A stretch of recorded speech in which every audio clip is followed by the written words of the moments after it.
Si j'avais acheté 1000 $ d'actions Apple en décembre 2019, j'aurais eu 1800 $ en décembre 2020, 2580 en décembre 2021 et 2200 $ en décembre 2022. Globalement, mon portefeuille l'aurait oscillé entre le plus haut et le plus bas de 1200 $.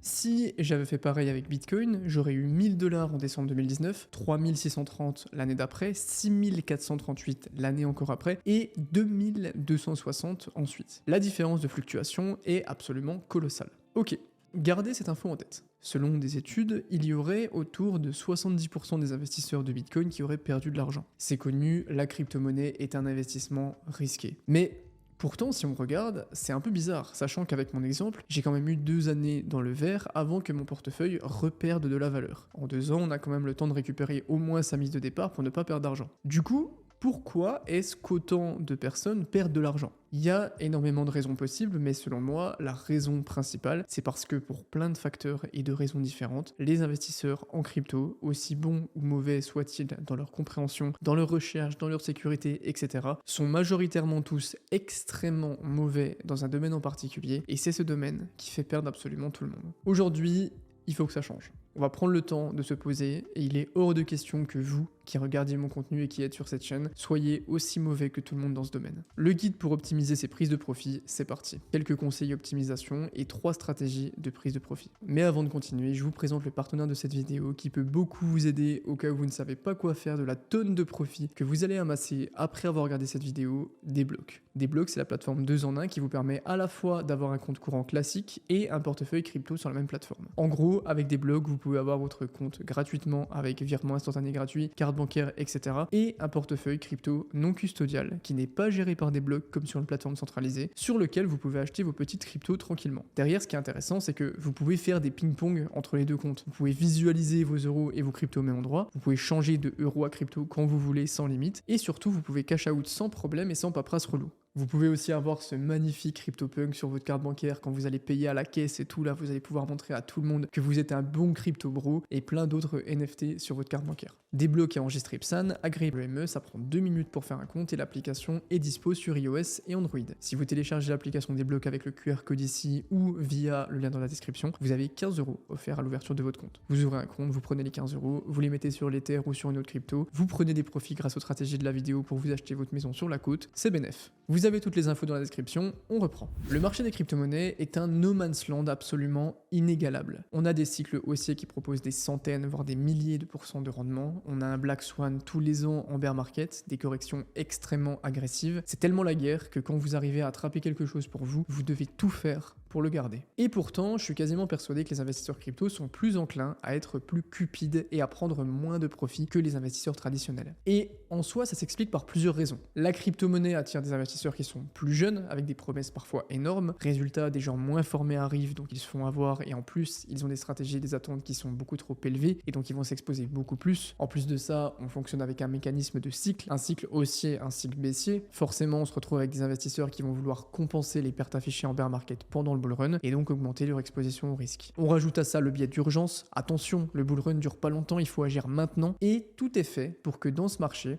on soit tout le temps attiré par un excès permanent de cupidité et on se retire jamais pour prendre des profits parce qu'il y a toujours une opportunité qui traîne, un potentiel nouveau x10 ou une perte à compenser. C'est logique, s'il y a autant de fluctuations, c'est qu'il y a énormément de perdants et c'est en grande partie à cause de tous ces mécanismes qui bloquent la prise de profit. Anecdote vraie, quand je suis rentré dans les cryptos il y a 4 ans à peu près, j'étais avec un pote qui avait tout fait proprement. Il était rentré en bear market, il s'était formé, il avait été patient, il avait sécurisé ses cryptos, etc. En bull run, il a transformé 2000 $ en 200 000 $. Il a fait le fameux x100. Sauf qu'il s'est tellement fait prendre dans ce tourbillon infernal qu'il a continué à vouloir trouver des nouveaux altcoins, à rentrer dans des launchpads, à réallouer, etc. Et au final, son bag a fondu au soleil parce que c'était majoritairement des low cap et il est passé de 200 à 20, juste à cause d'une erreur qui est celle de prendre des profits. Croyez-moi, vous n'avez pas envie d'être cette personne. Avant de voir certains éléments, il faut quand même comprendre une chose. J'aimerais pouvoir vous donner la stratégie ultime de prise de profit, l'optimisation parfaite pour que vous sortiez tous au moment le plus haut en dégageant le plus d'argent possible. Le problème, c'est que cette stratégie, elle n'existe pas. Il y a tellement de facteurs à prendre en compte. Mon niveau de risque n'est pas le même que le vôtre, ma vie n'est pas la même, je n'ai pas les mêmes objectifs, mon bag n'est pas le même que le vôtre, on n'a pas tous le même capital et il y a tellement d'approches possibles. Il y en a qui vont dire ok, dès que le marché des cryptos prend 100 millions de capitalisation, je prends 10% de profit et je continue de faire ça. 10%, 10%, 10%. Il y a ceux qui vont dire dès que mon altcoin prend 50%, je prends 20% de profit. Ceux qui vont sortir seulement s'ils sont en x2. Bref, il y a trop de variables pour qu'il y ait une seule stratégie. Par contre, il y a des vérités universelles qu'il va falloir absolument prendre en compte. En ce moment, je suis en train de préparer un semi-marathon. J'aimerais le faire sous 1h40. Donc, je m'entraîne et je fais la préparation pour faire ce temps-là, forcément. Quand je serai en plein dans la course et qu'à la moitié, je vais dire que je suis à 50 minutes, je vais me dire, ok, je suis pile dans le rythme, il faut que je le garde. Si je visais 1h30, j'aurais été en retard et donc j'aurais dû me dire, ok, il faut que j'accélère. Donc en fait, ma prise de décision est influencée par un seul facteur à ce moment-là, mon plan.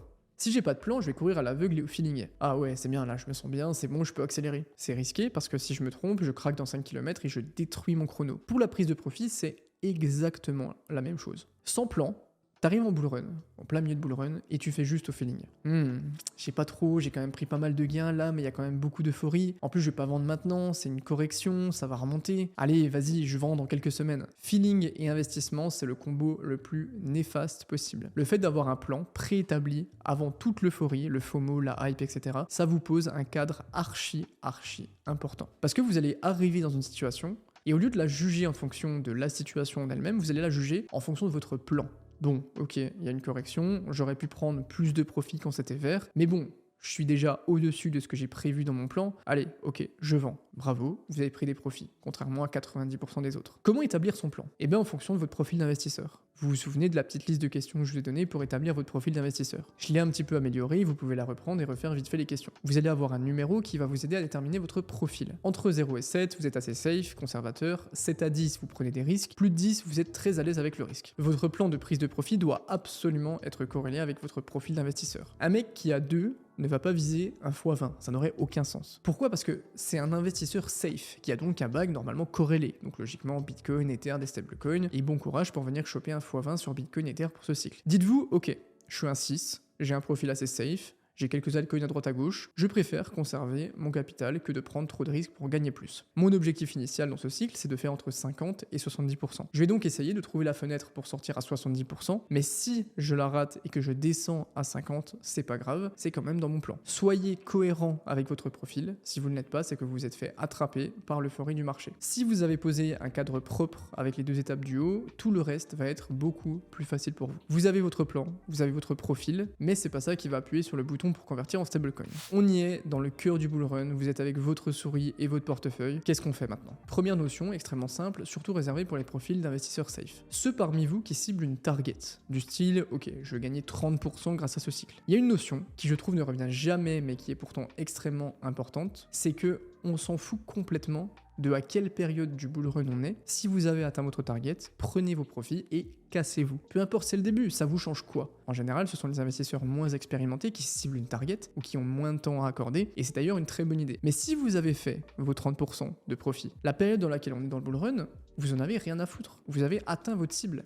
Bravo, prenez vos profits et ne continuez pas de vous exposer dans le vide. Soyez cohérent avec le profil d'investisseur que vous avez déterminé. Maintenant, comment prendre des profits en fonction de la situation macro, du marché? Encore une fois, ce sont des notions généralistes, on va voir des stratégies chiffrées après. Notre objectif à nous, c'est de vendre à l'endroit le plus haut du marché, mais avec de la sécurité. Donc en gros, ne pas vouloir timer le top parfait du bull run, parce qu'on l'aura jamais, mais plutôt de sortir à la zone prévisible, la plus haute possible, et j'insiste sur le prévisible. Pour ça, on va devoir reconnaître certaines infos. Il y a une stratégie assez connue qui dit que si vous ne voulez pas vous prendre la tête, vous prenez le halving, vous attendez 300 jours et vous vendez. C'est un peu hardcore, mais ça traduit une chose. La fenêtre du top du marché est prévisible. On sait que ça arrive généralement entre 8 et 15 mois après le halving. Rendons quand même nous compte de la chance qu'on a d'avoir cette information. Donc pour notre prise de profit, il faut se demander si nous sommes dans la bonne fenêtre de timing. Par rapport au marché actuellement, c'est trop tôt, par exemple, bien trop tôt. Une fois que vous êtes dans la bonne fenêtre de timing, donc dans la période de 6 mois qui contient généralement le top du marché, on veut essayer d'affiner notre analyse et d'être un peu plus précis. C'est un peu une sorte de qui est ce géant finalement. Pour ça, on va regarder les signaux sociaux.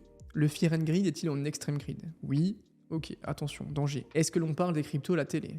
Oui, danger. Le jour où TPMP a parlé des cryptos, ça a marqué le top local, les gars. Le jour même, c'est abusé cet indicateur. Est-ce que tout le monde vous parle des cryptos? Amis, famille, etc. En général, au moment où vous détectez ces signaux, vous avez environ un mois pour vendre proprement sans vous exposer à des problèmes de timing. En fait, ce que j'aime bien avec ces indicateurs, c'est qu'ils sont hyper faciles. Ils paraissent presque faux, ou presque un peu ces stratégies d'amateurs. Mais le truc, c'est qu'ils sont pourtant archi fiables. Donc tout le monde peut facilement les détecter, c'est beaucoup plus grand public et beaucoup plus simple que si je vous disais d'aller regarder si tout est suracheté, comment est le RSI, la moyenne mobile, etc. Si vous voyez en clignote rouge, c'est que c'est le moment de prendre des profits rapidement pour rester avec un coup d'avance sur tout le monde. Attention, c'est 100 fois plus facile à dire qu'à faire parce que cette période, tout est vert, tout le monde est content, tout le monde dit qu'on va aller à 300 000. Il y a aussi plein de nouveaux altcoins prometteurs qui arrivent et qui donnent envie. Rappelez-vous comment c'était quand on était à 73 000 il y a quelques semaines. Ça sera 10 fois pire que ça. Pourtant, ce n'est plus le moment d'acheter quoi que ce soit, c'est le moment de vendre. On a aussi un deuxième facteur à prendre en compte, la prise de profit en fonction de la situation micro. En gros, c'est pas parce qu'on n'est pas pendant la période de 1 mois de prise de profit que vous devez pas vendre un token en x10. Vous devez aussi savoir comment réagir. Encore une fois, tout dépend de votre profil, je vais quand même vous donner certaines stratégies intéressantes que vous pouvez utiliser. Si vous faites un x2, vous pouvez rembourser votre mise de départ pour vous exposer entre guillemets gratuitement. On vous dit souvent qu'il faut faire du DCA pour entrer sur le marché, pour essayer de lisser votre exposition et de trouver le prix d'entrée le moins dépendant des fluctuations. Et bien vous pouvez totalement faire pareil dans vos prises de profit. Par exemple, si vous avez acheté une crypto, vous pouvez mettre des ordres de take profit à 50%, 75% et 100% de votre prix d'achat. Vous pouvez comme ça sécuriser vos profits en fonction des prix qui sont atteints, tout en maintenant une partie de vos positions pour bénéficier des futurs prix.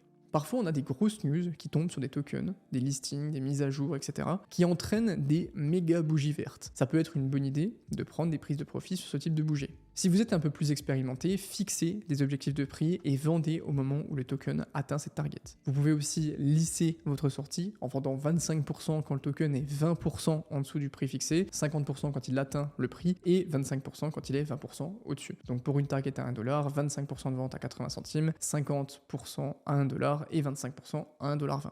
Je suis pas hyper fan de cette stratégie parce que si vous fixez des mauvais prix, vous pouvez ne jamais atteindre vos targets. On dit souvent qu'il faut faire du DCA pour rentrer, mais vous pouvez aussi le faire pour sortir. Une fois que votre jeton atteint un certain prix, sortez de 25% toutes les semaines, par exemple. Soyez par contre à l'aise avec le fait qu'il peut perdre de la valeur si vous faites ça, mais qu'il peut aussi performer. Pour ne pas regretter une prise de profit, la technique ultime, c'est de laisser un petit moonbag, c'est-à-dire 10 à 15% de votre bag, que vous laissez exposer au marché au cas où le jeton continue de performer. Par contre, même chose, réfléchissez à des stratégies de sortie, sinon vous laissez juste de l'argent qui va finir par perdre de la valeur parce que vous n'avez pas fixé le plan. Toujours pareil. Et ça, c'est l'une des grosses erreurs qu'on rencontre même chez les gens qui ont d'expérience. C'est bien de mettre des moonbags, mais vendez vos moonbags un jour. Évidemment, vous pouvez piocher dans les stratégies qui vous intéressent pour créer la vôtre. Le mieux, c'est évidemment de combiner certaines stratégies micro et macro, de les faire corréler à votre profil d'investisseur, toujours, pour avoir une belle optimisation. Ok, on peut aussi se dire que faire de ces profits.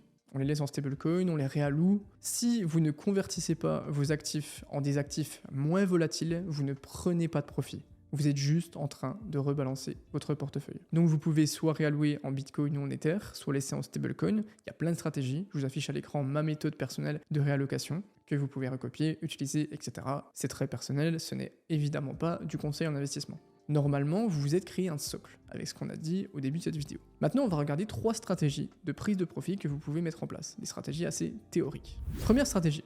Je fixe une target, imaginons que je veux 50% de profit, je fais mes allocations, et une fois que j'ai atteint 50%, peu importe quand, peu importe comment, je vends toutes mes positions. C'est la stratégie que je donne généralement aux gens les moins expérimentés, et c'est celle que je vous recommande si c'est votre premier cycle. Si vous avez peur d'être un petit peu frustré de cette stratégie parce qu'il y a des possibilités que votre bag ait pu faire un multiplicateur bien plus haut, gardez 10% de votre position en moonbag et vendez-le quand vous avez spoté les indicateurs de top de bull run qu'on a vu tout à l'heure. Deuxième stratégie, je me concentre plutôt sur le cycle en lui-même. Je vends quand mes indicateurs sont allumés, le fear and greed, le timing, les tendances sociales, etc. Et par contre, je couple cette stratégie avec une récupération de ma mise à chaque fois que l'un de mes altcoins fait x2. Est-ce que je dois sortir tout d'un coup quand je pense que c'est le bon moment par rapport au cycle? Vous pouvez, mais vous pouvez aussi sortir en DCA inversé en vendant par exemple 25% de votre position toutes les semaines. On a vu dans cette vidéo pourquoi il était beaucoup plus intéressant de sortir trop tôt que trop tard. Je vous laisse aller voir. Troisième stratégie, une stratégie plutôt centrée autour du bag et de nos positions micro. Je vends principalement en fonction du token selon les stratégies que j'ai établies. Une stratégie qui est sympa à suivre et plutôt intéressante, c'est la méthode des 10, 20, 20, 40. Vous prenez un token à $1. S'il prend 50% de valeur, donc il monte à 1,5, vous récupérez 10% de votre mise. S'il prend 100%,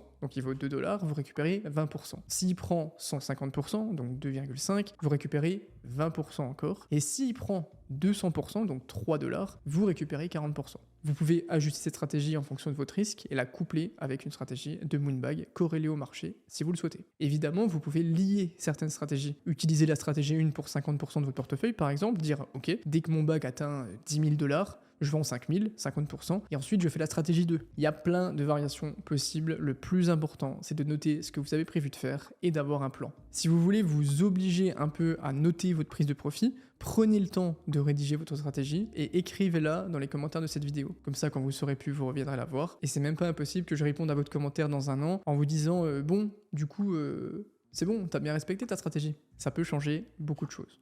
Vraiment. En soi, les infos que je vous ai données dans cette vidéo, elles sont très simples. Il n'y a rien d'extravagant, il n'y a pas de stratégie avancée ou quoi. J'aurais pu, en vrai, faire beaucoup plus complexe. Mais la raison, c'est que je pense qu'il y a vraiment beaucoup trop de problèmes dans les prises de profit en crypto. Et le fait de venir juste simplifier tranquillement, d'avoir une stratégie facile mais claire, ça risque de sauver pas mal de monde. En soi, c'est pas dur de prendre des profits. Techniquement, c'est beaucoup plus simple que d'analyser une tokenomics ou un altcoin. Par contre, on est tellement rongé par des biais psychologiques que ça peut complexifier énormément la tâche. Une question qu'on peut aussi se poser, est-ce qu'il faut garder des tokens pour le prochain cycle, si on y croit pour du long terme? Question assez délicate, mais perso, je vous dirais que non. La plupart des altcoins, peu importe les fondamentaux, perdent 90% de leur valeur en bear market, donc ça fait pas vraiment de sens.